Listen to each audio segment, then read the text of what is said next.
안녕하세요. 미생실성입니다. 요즘같이 전염병이 창궐하고 있는 상황이 무색하게 압도적으로 실적이 올라가고 있는 기업들이 있죠. 나스닥에 상장된 대부분의 테크 기업들은 실적이 전년 대비 큰 폭 증가한 상황입니다. 나스닥의 증가폭이 정말 무서운데요. 이미 전고점을 거의 회복했고 7거래일 이상 상승하고 있어 완벽히 V자 반등에 성공한 모습을 보여주고 있습니다. 나스닥에 상장된 우량주들은 특히 클라우드, 자율주행, 인공지능 사업 등 새로운 시대를 개척할 산업들의 중심에 있는데요. 그렇다면 이러한 고부가 가치의 새로운 사업이 발달할수록 조용히 웃고 앉아서 돈을 먹고 있는 기업이 있을까요? 있다면 투자하고 싶지 않을까 싶습니다. 오늘은 그러한 기업에 대해 한번 소개해 볼까 합니다. 바로 인텔을 말이죠. 영상을 보시기 전에 좋아요와 구독 꼭 부탁드리겠습니다. 그럼 바로 시작하겠습니다.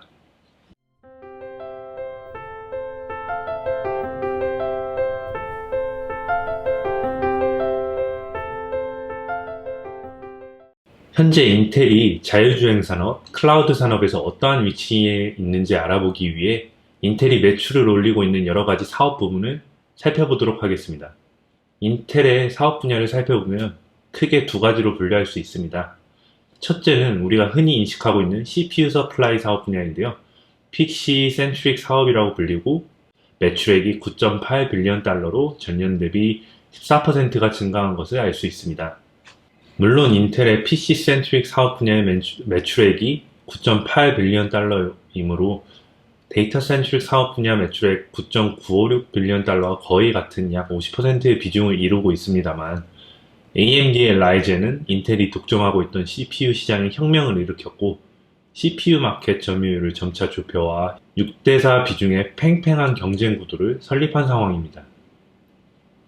우리가 흔히 인텔과 AMD가 라이벌이라 생각하는 구조는 바로 PC 센트릭 사업 구조에 기반하고 있다는 것을 알 수 있어요. 그리고 두 번째 사업 분야는 데이터 센트릭 분야로 이 분야는 또 세부적으로 5가지의 사업 섹터로 나뉘는데요. 데이터 센터 그룹, 사물 인터넷, 모빌아이, 모빌아이는 자율주행 산업의 핵심 분야입니다. 뒤에 설명 또 드리겠습니다. 그리고 NSG, PSG 이렇게 5가지로 나뉘는데요.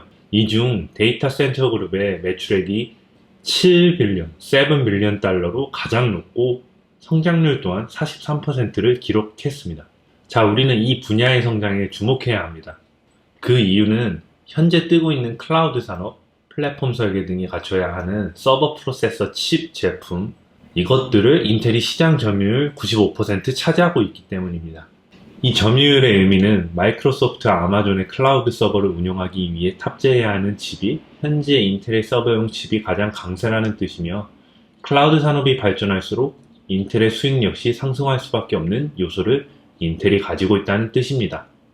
현 CEO 스완의 인터뷰를 살펴보면 마이크로소프트, 페이스북, 테슬라 이러한 굴지의 기업들이 커스텀 칩을 설계하고 있지만 이 움직임이 인텔의 이익에 해를 끼치지는 않는다고 설명하고 있어요. 어차피 얘네들은 우리 칩 써야 돼. 우린 앉아서 돈 먹기만 하면 되니까. 스완 CEO는 이코노미스트 인터뷰에서 말을 했습니다.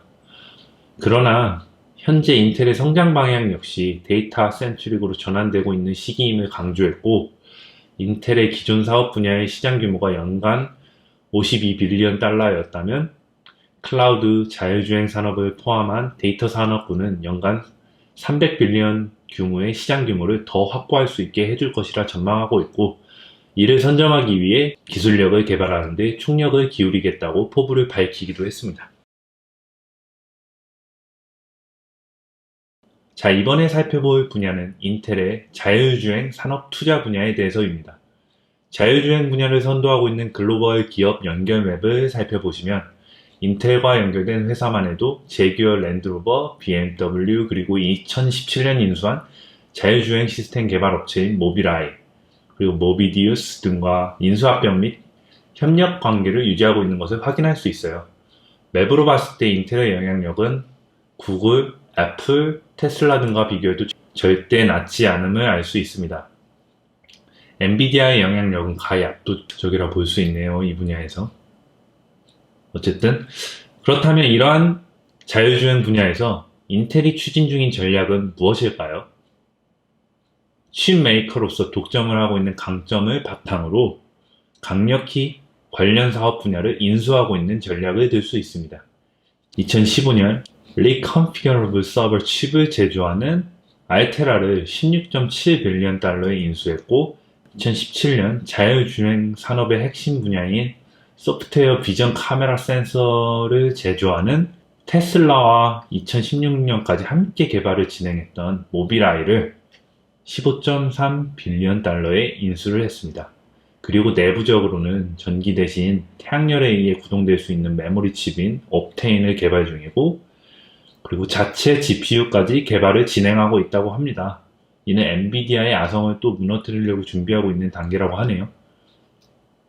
그리고 2020년 5월 인텔의 자율주행 산업 진행 확장을 위해 900밀리언 달러의 무빗을 인수할 계획을 발표입니다. 무빗은 전 세계적으로 8억 명 이상의 사용자를 보유하고 있으며 약 100개국의 3,100개 도시에 인공지능과 빅데이터를 활용해 교통량을 추적하고 교통 환승, 정보 서비스를 제공하고 있어 자사의 자율주행 산업 진행에 박차를 가하는 투자가 되고 있다고 볼 수 있습니다.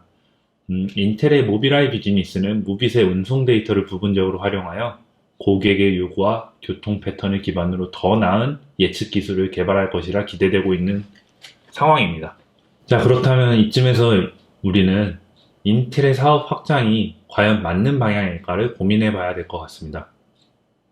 인텔의 현 미스터 스완 CEO는 앞으로 미래의 투자의 방향을 결정할 때 인텔의 선택은 제한적이 될 수밖에 없다고 설명합니다. 다시 말해서 현재까지 너무 일을 벌려왔고 전 CEO가 인수합병을 대다수 추진했는데 본인은 정말 전 사장 똥 치우는 것도 바빠 죽겠다고 얘기하고 있는데요. 인텔은 과거에 퀄컴과 아메리칸 펌이 현재 지배하고 있는 스마트폰 라디오 마켓에 2012년부터 19 빌리언 달러나 투자한 전적이 있으나 이 역시 참혹한 실패로 끝나기도 했습니다.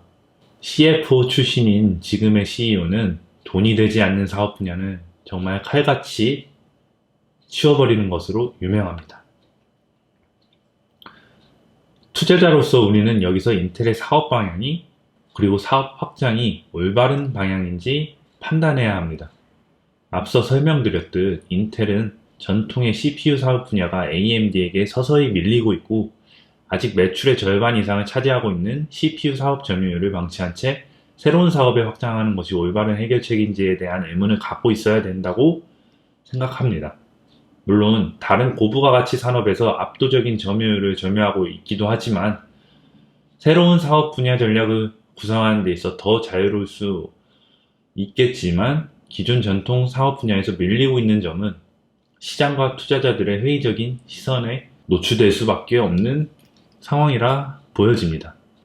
2021년 BMW와 제휴하여 무인 자동차를 출시할 예정이라 밝힌 인텔입니다만 그때까지 기술력을 완성할 수 있을지 미국 교통부가 밝히는 6단계 레벨에서 어느 부분에 속하게 출시할 수 있는지는 지켜봐야만 할 것 같습니다. 칩 산업 분야가 언제까지 건재할 수 있는지도 알 수 없지만 그럼에도 불구하고 실리콘밸리에는 다음과 같은 철학이 있습니다. Silicon Valley's original darling must run to diversify and fast. 이 격언을 되새겼을 때 새로운 사업 방향성에 투자하고 있는 인텔의 행보와 시장성을 투자를 결정할 우리들은 냉철히 판단해야 할 것입니다. 이상으로 미생실성이었습니다. 여러분의 구독과 좋아요 그리고 댓글은 영상 제작에 큰 힘이 됩니다. 꼭 부탁드리겠습니다. 오늘도 좋은 하루 되세요. 감사합니다.